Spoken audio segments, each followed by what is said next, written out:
गांव रामपुर में एक सीधी सादी लड़की थी, नेहा। नेहा पढ़ने लिखने में होशियार और स्वभाव से बहुत शांत थी। गांव वाले उसे बहुत पसंद करते थे, पर 3 लड़के उस पर बुरी नजर रखते थे। उनका नाम था राकेश, विक्रम और मोहन। नेहा रोज खेत से घर अकेले लौटती थी। राकेश गिरोह ने कई बार उसका पीछा किया था।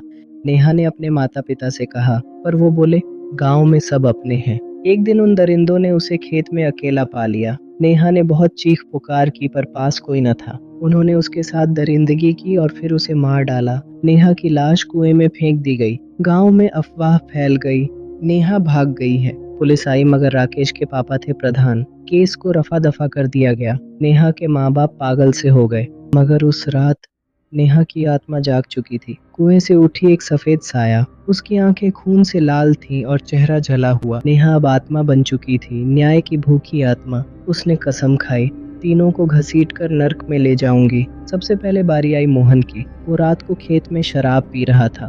तेज हवा चली और एक सफेद आकृति आई। मोहन की आंखें फटी की फटी रह गईं। नेहा की आत्मा ने कहा, याद है मुझे? मोहन ने भागने की कोशिश की, पर जमीन में पैर धंस गए। कांटों से भरे पेड़ ने उसे जकड़ लिया। नेहा की आत्मा ने उसके दिल में हाथ डालकर उसे मार डाला। गांव में चर्चा फैल गई, मोहन की लाश टुकड़ों में मिली है। दूसरा नंबर था विक्रम। वो अपने घर में सो रहा था, तभी खिड़की अपने आप खुली। किसी ने उसका गला दबा दिया, मगर कोई दिख नहीं रहा था।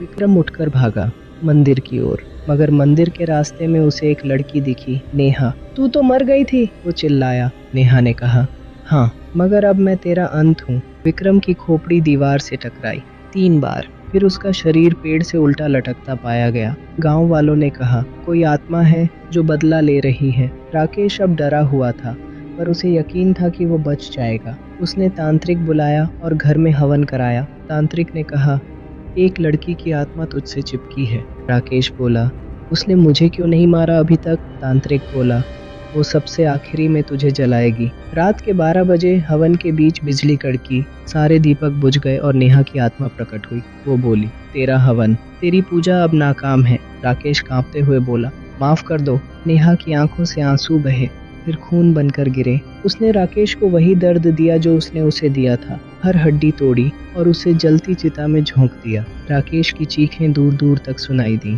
गांव में फिर शांति छा गई। नेहा की आत्मा मंदिर में जाकर शांत हो गई। उसके माँ बाप को सपने में आकर विदा कहा। अब हर साल उस दिन लोग मंदिर में दीप जलाते हैं। कहा जाता है, अन्याय चाहे जितना ताकतवर हो, आत्मा का न्याय कभी नहीं रुकता। जो भी बुरा करता है उसे एक न एक दिन उसका फल मिलता है। नेहा की कहानी आज भी गांव में सिखाती है, औरत की आत्मा को मत ललकारो, वो देवी भी बन सकती है और काल भी।